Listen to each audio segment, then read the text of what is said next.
Olá, estudantes, tudo bem com você? Seja muito bem-vindo aqui ao curso Essência.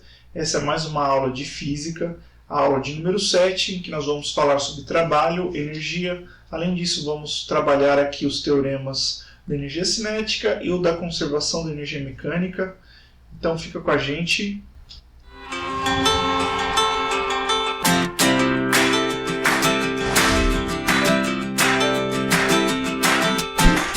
Querido, então começando a falar aqui, definir trabalho. Trabalho é a energia que é transferida para um corpo, tá, por meio da ação de uma força. Essa grandeza ela é medida em joules. Aliás, todas as formas de energia podem ser medidas em joule. Trabalho, energia cinética, energia térmica, energia elétrica. Tá? Existem formas às vezes mais convenientes para medir uma certa forma de energia, por exemplo, calorias. Muitas vezes é mais conveniente do que os joules para medir calor, que é uma forma de energia. No entanto, no Sistema Internacional de Medidas, energia sempre é medida em joules. Tudo bem? Então, o trabalho é dado pela seguinte equação: trabalho é igual ao vetor força vezes o vetor deslocamento. Ou a gente pode trabalhar com os valores escalares, né? Trabalho seria força vezes deslocamento, vezes o ângulo entre o vetor força e o vetor deslocamento. Tudo bem? Então vamos resolver um problema trabalhando com essa equação. O problema diz o seguinte: um pedreiro atravessa uma rua horizontal de largura igual a 10 metros com velocidade constante. Ele carrega um balde de cimento de massa igual a 15 kg, segurando pelas alças com uma força vertical. Calcule o trabalho em joules realizado pela força exercida pelo pedreiro sobre o balde. Dado, gravidade igual a 10 metros por segundo ao quadrado. Esse é um problema da PUC do Rio de Janeiro. É o nosso exercício 14 da apostila do Essência.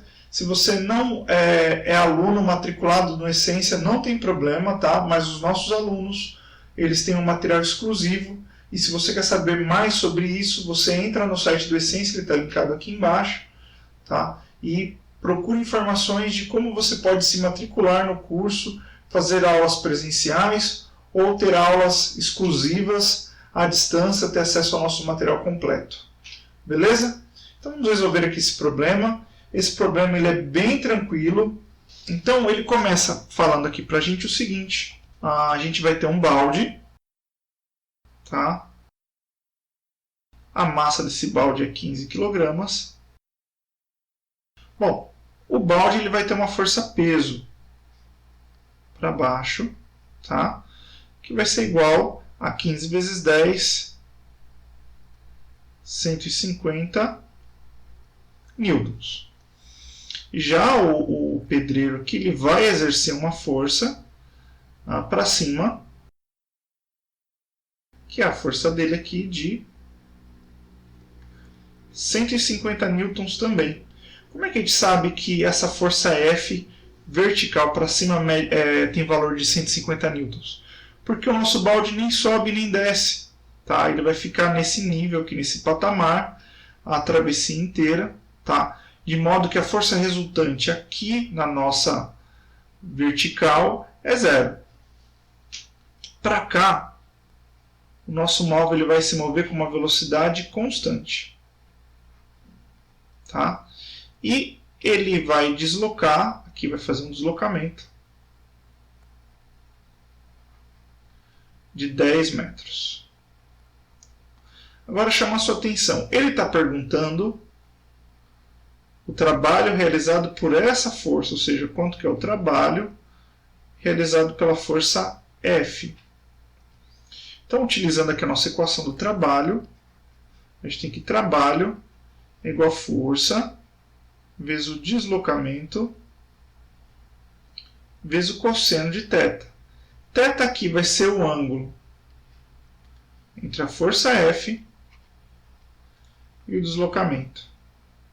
Ora, a força F é vertical, o nosso deslocamento é horizontal. Então, o nosso θ aqui ele vale 90 graus. Se você pegar a sua tabelinha de senos e cossenos, você vai ver que o cosseno de 90 é zero. Então a força aqui vai ficar, o trabalho vai ficar 150 vezes o deslocamento, que é 10, vezes o cosseno de 90, que é 0. E esse trabalho ele é de 0 joules. Se a gente fala que trabalhos iguais a 0, a gente chama eles de nulo, trabalho nulo, tá? Então tem 3 tipos de trabalho. Quando o trabalho é positivo, a gente chama de trabalho motor. Quando o trabalho é negativo, a gente fala que o trabalho é resistente, tá? E nesse caso aqui, o trabalho é nulo. Como é que a gente poderia ter feito esse exercício sem fazer conta nenhuma?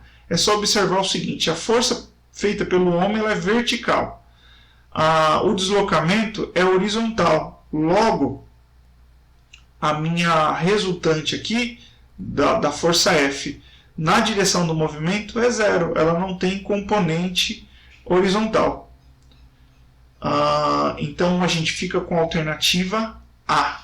Um caso especial que pode aparecer para a gente é quando a força é variável. Nesse caso de força variável, o exercício vai ter que dar para a gente um gráfico de força pelo deslocamento. Tá? Então eu vou dar aqui um exemplo para a gente bem simples, e ele é uma dica para o nosso exercício 14 aí da apostila, tudo bem? Então vamos supor que a gente tem um gráfico aqui, ó, de força pelo deslocamento. Vamos supor que a gente começa aplicando uma força de 20 newtons. E essa força vai diminuindo até chegar em 0. Tá?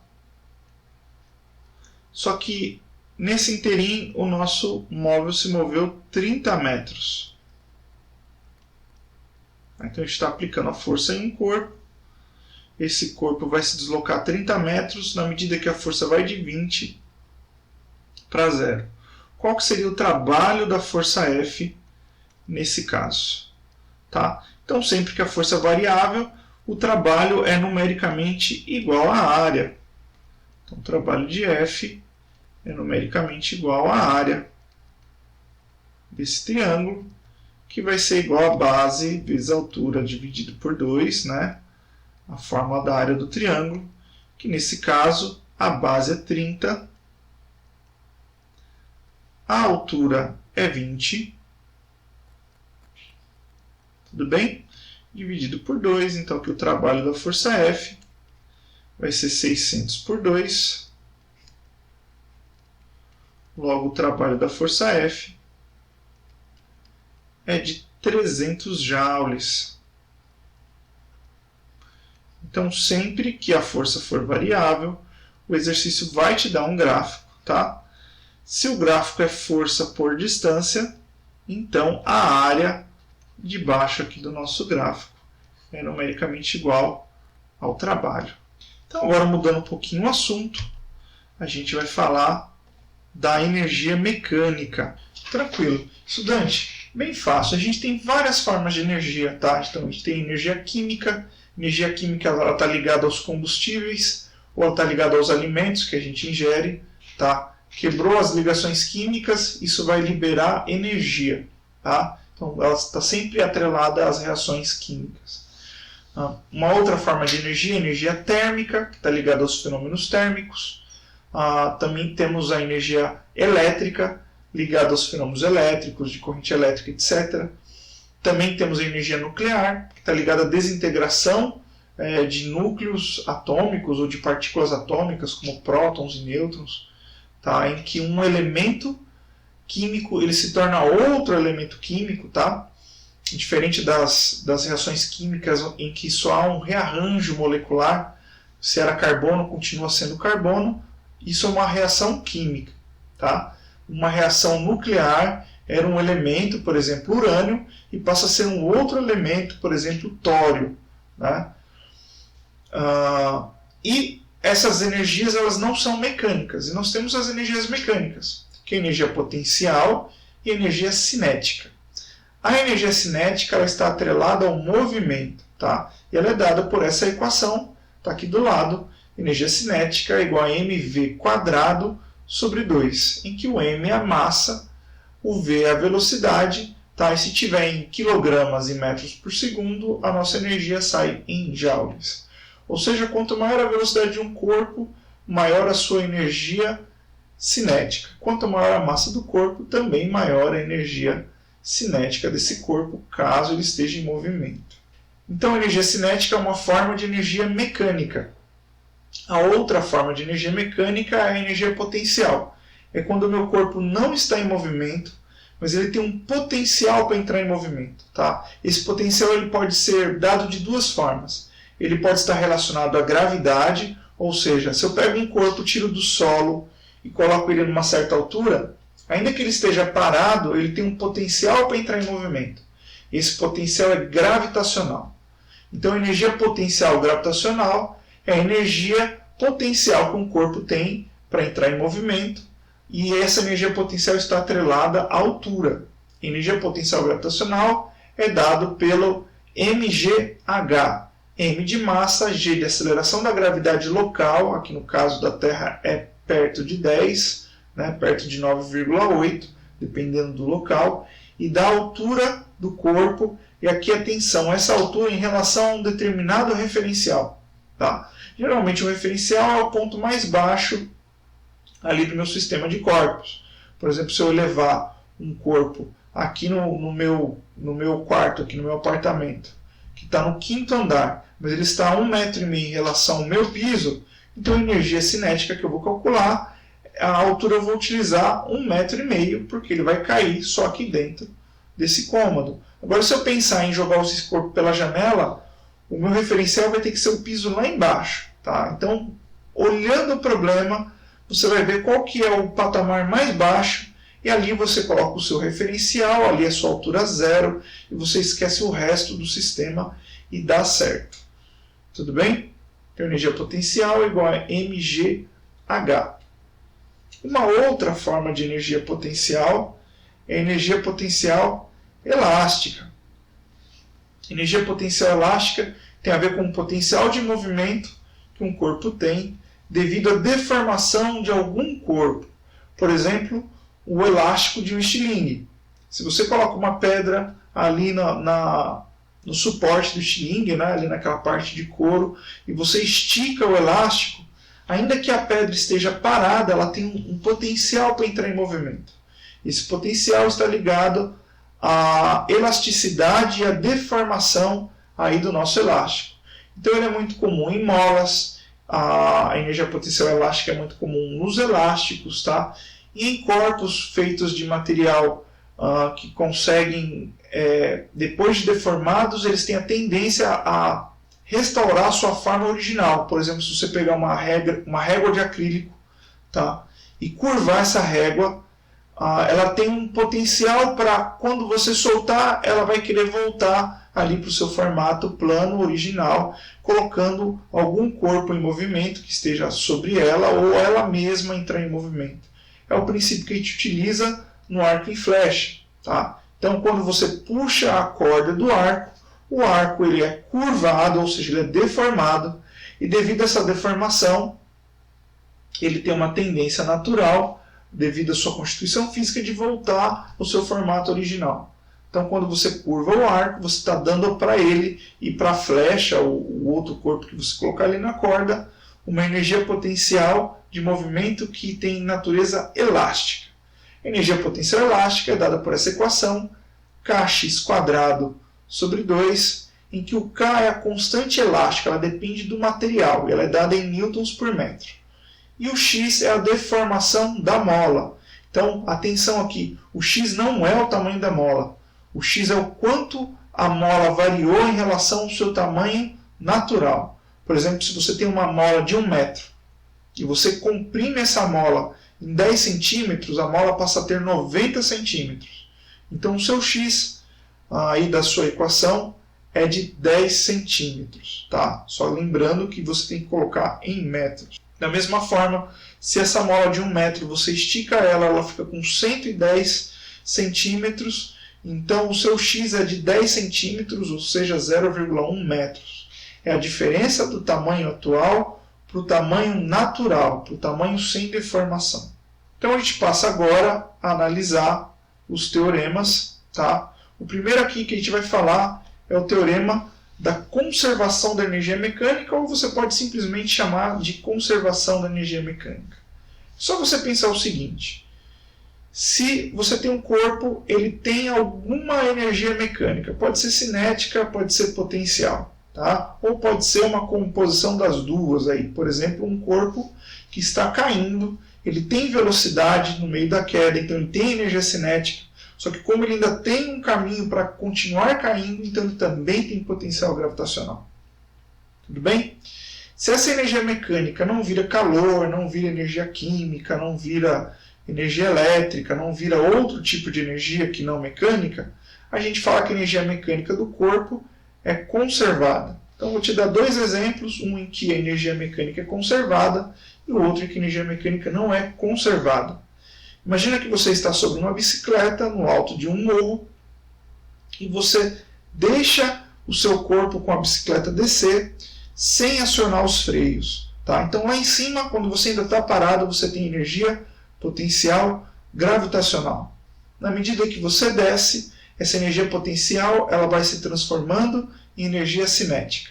E quando você chega na parte mais baixa ali da sua trajetória, toda a sua energia virou cinética. Ali a sua velocidade é máxima.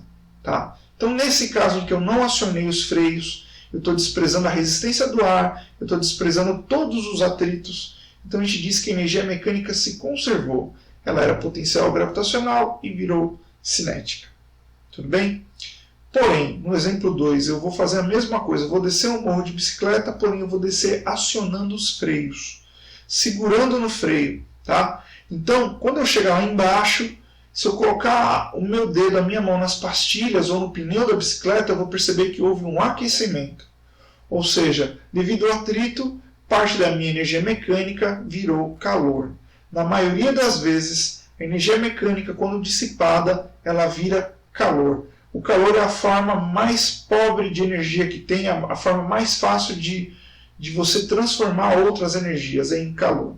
Tá? Ou seja, para você transformar alguma energia em outra que não é o calor, você vai ter que ter um aparato tecnológico, como por exemplo um dínamo, em que transforma energia mecânica em energia elétrica, tá? Ou no caso do gerador, enfim.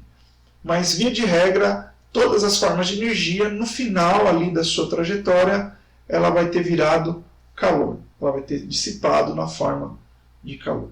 Então, nesse caso, quando a gente desce o nosso morro de bicicleta segurando nos freios, então a gente vai dizer que a energia mecânica não foi conservada e, nesse caso, a gente não pode usar o teorema da energia mecânica. Tá?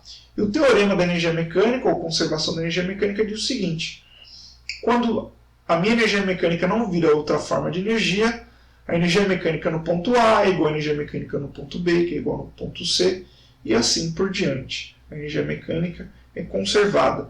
Lembrando que a energia mecânica é a energia cinética, mais a potencial gravitacional, mais a potencial elástica. Às vezes não tem nenhum corpo se deformando, então eu vou dizer que é só energia potencial mais potencial gravitacional mais cinética.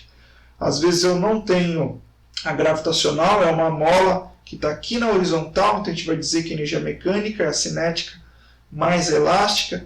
Enfim, é a soma dessas três e eventualmente uma delas pode ser igual a zero ou duas delas serem iguais a zero. Vamos fazer um exercício para ilustrar. Esse exercício é da nossa lista, é o exercício de número 3 da nossa lista. Ele diz o seguinte: um skatista treina em uma pista cujo perfil está representado na figura abaixo. O trecho horizontal AB está a uma altura h 2,4 metros em relação ao trecho também horizontal CD. O skatista percorre a pista no sentido de A para D. No trecho AB, ele está com velocidade constante, de módulo 4 metros por segundo. Em seguida, desce a rampa BC, percorre o trecho CD, o mais baixo da pista, e sobre outra rampa até atingir uma altura Hzão em relação a CD. A velocidade do skatista no trecho CD e a altura máxima são respectivamente iguais a... Então, resolvendo aqui o nosso exercício, a gente tem alguns dados aqui importantes, por exemplo, a altura Hzinho é igual a 2,4 metros. Tá?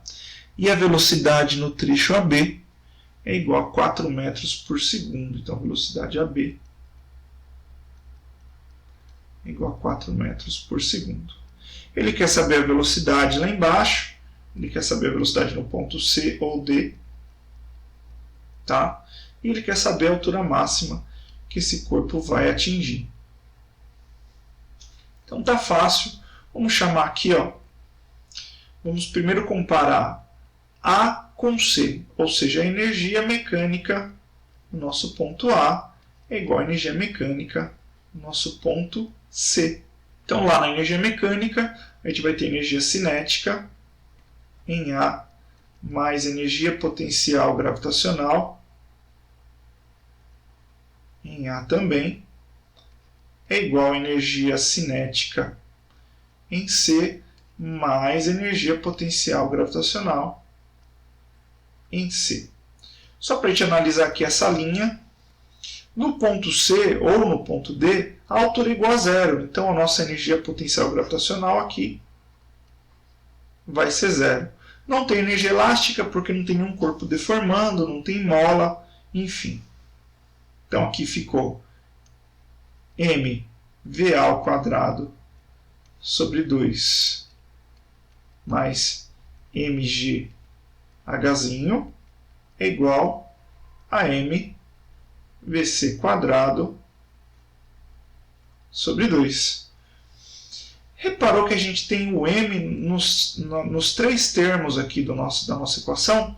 Quando você tem m em todos os termos, você pode cortar, tá? Porque a gente colocaria em evidência aqui do nosso lado esquerdo, passaria dividindo por esse m do lado direito, e m dividido por m é igual a 1. Então, substituindo os valores aqui, a gente vai ter que 4 ao quadrado sobre 2 mais 2,4 vezes 10 é igual a VC ao quadrado dividido por 2. Então, resolvendo aqui do nosso lado esquerdo, temos que 16 sobre 2 mais 24 é igual a VC quadrado sobre 2. Aqui vai dar 8. 8 mais 24 igual a 32. Esse 2 que está multiplicando, está dividindo, aqui vai passar multiplicando. Tá, então aqui vai dar 32 vezes 2 é igual a VC ao quadrado. O quadrado já vou passar aqui raiz. Ó. Então, o nosso VC vai ser raiz de 64. O nosso VC deu 8 metros por segundo. Com isso, a gente já consegue eliminar 3 alternativas. Estamos entre a alternativa E e a alternativa D. Agora, para a gente achar a altura máxima, eu posso comparar o nosso ponto de altura máxima, que é o nosso Hzão, ou com o ponto A ou com o ponto C. Tanto faz. Eu vou comparar aqui com o ponto C, porque eu só vou ter um tipo de energia e vai facilitar nossas contas. Então, eu vou chamar lá na altura máxima de X. A gente vai ter o seguinte, ó, energia no ponto C é igual a energia mecânica no ponto X, aqui onde a minha altura é Hzão, tá? A altura máxima. Então, em C eu só tenho cinética, porque a minha altura é mínima, né? Então, vai ficar mvc ao quadrado dividido por 2. E lá em cima, na altura máxima, que é mecânica em X. Na altura máxima, ele não vai ter mais velocidade, ele vai ter que parar para poder voltar de costa, né? Então, ele só vai ter energia potencial gravitacional. Então, vai ficar mg Hzão. De novo, aqui eu cortei m com m. Então, a gente tem que 8 ao quadrado dividido por 2 é igual a 10 Hzão. O nosso 8 aqui, ó, vai dar 64 por 2, 32. O 10 que está multiplicando a gente vai passar dividindo. Tudo isso é igual a Hzão. Então, a nossa altura máxima é igual a 3,2 metros. Isso dá para a gente a alternativa E. Estudante, então esse problema ele é um problema muito básico, tá? Básico não no sentido de fácil, mas básico no sentido assim de que ele é muito frequente. E é sempre assim que a gente resolve. Igualando a energia de um lado, igual a energia do outro. Tá? Ele cai bastante na Unicamp, no Enem. Vale muito a pena você dedicar um tempo para você treinar esse teorema da conservação da energia mecânica. Tudo bem? E para finalizar nossa aula aqui, eu quero trabalhar um último conceito com vocês, que é o teorema da energia cinética. E ele vai dizer o seguinte, ó, o trabalho da força resultante é medido pela variação da energia cinética. Então, nesse caso, eu não vou fazer exercício, eu vou deduzir esse teorema com vocês, tá? E depois de deduzir, eu vou dar algumas dicas de como você pode aplicá-lo, em que tipo de problema você pode aplicar esse teorema. Tudo bem? Vamos lá então? Então, estudante, para a gente deduzir esse teorema, eu quero relembrar com você a nossa equação de Torricelli. Olha lá, velocidade final quadrado é igual a nossa velocidade inicial quadrado mais 2 vezes a aceleração vezes o deslocamento. Tá? O que a gente vai fazer aqui é o seguinte. A gente vai multiplicar todos os termos aqui da nossa equação por massa. Tá? Então aqui vai ficar ó, massa e aqui massa. Ou seja, a gente multiplicou dos dois lados por m, tudo bem. Eu vou passar esse termo m vezes 0 ao quadrado para o outro lado. Então ele está somando aqui, ele vai passar subtraindo. Então vai ficar velocidade final quadrado m menos velocidade inicial quadrado m é igual, só rearranjando esse pedacinho, 2mad. Quero relembrar com vocês a segunda lei de Newton. Já enxergaram ela aqui na fórmula? Olha lá. Massa vezes aceleração é a força resultante. Tá? Então aqui vai ficar assim. Ó. Esse 2 que está multiplicando, MAD, a gente vai passar ele dividindo. Então vai ficar V final quadrado. M dividido por 2 menos V inicial quadrado M dividido por 2 é igual M vezes A é a força resultante. E D é a nossa distância, o nosso deslocamento, que às vezes aparece aqui como ΔS, né? Dá na mesma. Estudante, a gente acabou de ver que V quadrado M sobre 2 é energia cinética. Então, energia cinética final menos energia cinética inicial é igual a força vezes deslocamento é o nosso trabalho.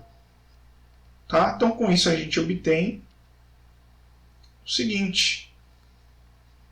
Trabalho é igual a energia cinética final menos a inicial é igual a variação da energia cinética. Esse daqui é o nosso teorema da energia cinética. Tá? Onde que a gente vai utilizar ele bastante? A gente vai utilizar o teorema da energia cinética no caso em que a minha energia mecânica não é conservada. Então, se ela é conservada, a gente vai usar o teorema anterior, o teorema da conservação, tudo bem? Energia mecânica em A é igual em B, que é igual em C, etc. E quando ela não é conservada, por exemplo, se é um problema de uma freada, se o carro está fazendo uma frenagem, tá? Ele está freando, ele está diminuindo a sua velocidade por meio de atrito. Então, nesse caso, a minha energia mecânica não está sendo conservada. Se eu aplicar o teorema da conservação nesse caso, não vai dar certo. Eu vou achar um valor e real. Então, quando a minha energia mecânica é transformada em outra forma de energia, geralmente em calor por causa do atrito, então eu posso usar o teorema da energia cinética. Um outro caso é quando tem uma força externa ao meu corpo, tá aplicando uma força aí, fazendo variar a velocidade do meu corpo. Então a gente também pode usar a variação da energia cinética. Pensa que você tem um corpo em movimento, a velocidade dele está constante, está no plano horizontal, vem alguém de fora e aplica uma força nesse corpo. Então a energia mecânica não está sendo conservada, a energia mecânica está aumentando, tá? Porque eu estou aplicando uma força, estou realizando um trabalho externo. Então meu trabalho é igual à variação da energia cinética. Tanto para mais, quando a força está fazendo a velocidade aumentar, tanto para menos, se for uma força que está desacelerando o meu corpo, ou se é uma força de atrito, tá certo? Então, nesse caso, a gente vai usar o teorema da energia cinética. Se você conseguir aplicar corretamente esses dois teoremas, tá? O da energia mecânica, quando a energia é conservada, ou da energia cinética, quando a energia mecânica não é conservada, com isso você já consegue resolver uma grande gama de problemas aí dos principais vestibulares, incluindo FUVEST, Unicamp, Unesp e Enem. Tudo bem? Só para finalizar essa aula, eu quero relembrar com vocês o nosso conceito de potência, tá? Porque ele vai aparecer em alguns problemas da apostila e eu quero ter certeza que vocês estão lembrando. Potência é igual a energia dividido pelo tempo, tá? Aí atenção, essa energia aqui, ela pode ser trabalho, ou ela pode ser a energia mecânica, tá? Que aqui no caso é cinética mais energia potencial. Então pode aparecer dessas duas formas, na forma de trabalho ou de energia mecânica. Se a nossa energia estiver dada em joules e o nosso tempo em segundos, tá? A nossa potência vai sair em watts. Se tiver em outras unidades, você vai ter que transformar, tá? Tanto a energia para joule quanto o tempo para segundo. Aqui, para fazer as transformações de energia, ela vem como um dado, tá? No caso, por exemplo, de caloria para joule, ou de quilowatt-hora para joule, etc., vai vir na forma, vai ter um fator de conversão para você. No caso do segundo, não. No caso do segundo, você tem que saber fazer essas transformações, mas é bem fácil, né? De minuto para segundo você multiplica por 60, e de hora para segundo você multiplica por 3.600, ou seja, 60 vezes 60. Agora sim, a gente fica por aqui com essa aula. Muito obrigado pela sua companhia, tá? E até a nossa aula de exercícios. Falou!